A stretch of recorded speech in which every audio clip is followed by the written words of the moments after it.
I was diagnosed with multiple breast cysts, both breast yon nung 2005. At first, hindi ko naman alam na meron akong ganun eh. Meron akong bukol. Tapos, nung naramdaman ko na lang siya, kasi meron akong hormonal imbalance, naramdaman ko na lang na hindi na ako makaligo, na yung tabo yung gamit ko. Hindi ko na siya mabuhat, nahihirapan na ako magsuklay. Tapos nung nagbaback pain na ako, meron na akong pain sa ganito, pero hindi ko pinapansin. Nung nakalipas na 1 buwan, hindi pa rin nawawala, nahihirapan na ako. Doon ako nagsabi doon sa mother ko kasi umiiyak na ako talaga sa pain. So nagpa-ultrasound ako. Na-find out doon sa first ultrasound ko na maliit lang yung bukol. Pero nagtataka yung mga doktor kung bakit daw nagpe-pain ako, ang liit-liit lang ng bukol.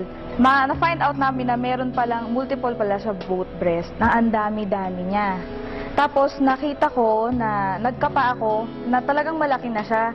Matigas, hindi nagmo-move yung bukol. So doon ako nag-isip. Tapos nakakapa ako ng 3 lymph nodes sa may kilikili ko.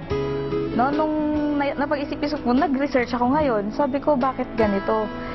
Yung nafe-feel ko, sabi ko, hindi nakatulad nung dati na mas lumala yung pain eh. Hindi ko na siya matiis. Nagpatingin ako ulit do sa doktor. Sabi niya, nasa stage 1 to, sabi niya ganyan. So advice nila ipa-biopsy. Pa-biopsy ko para malaman nila kung yung talagang bukol na yon, yun lang talaga siya, kung iisa lang talaga siya. Tapos yung mga ibang bukol sa kabila na breast ko, kung malignant na rin. Sabi ko, natatakot ako. Siyempre, nag-work din ako sa hospital before. Sabi ko, ayoko magpa-biopsy. Tapos may pinatingnan na naman ako another doctor. Sabi niya naman nga, stage 1 daw talaga yun. Kasi nakita na nila yung itsura. So, doon ako naniwala. Hindi na ako nagpa-undergo ng biopsy. Binigay na nila ako ng medication. Sabi ko, hindi ko na-feel na yung medication na binigay nila sa akin, nagtitake effect. Nagpunta ako sa herbalist, binigyan niya ako ng mga products ng herbal, tapos yung nag-undergo ako ng 1 year na puro vegetarian diet lang.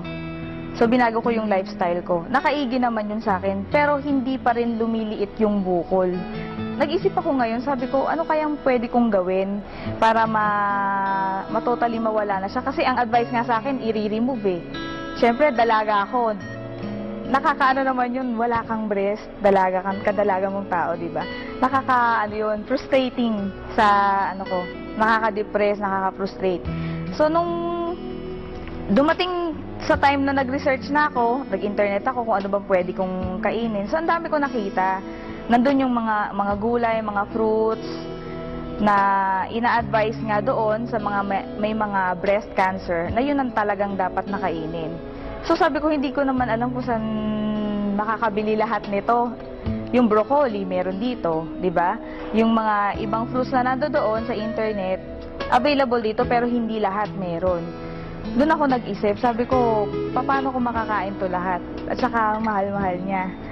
Until such time na dumating yung yung kapatid namin sa church na binibigay nga nila sa akin to, yung Alive. Ini-introduce nila sa akin yung Alive.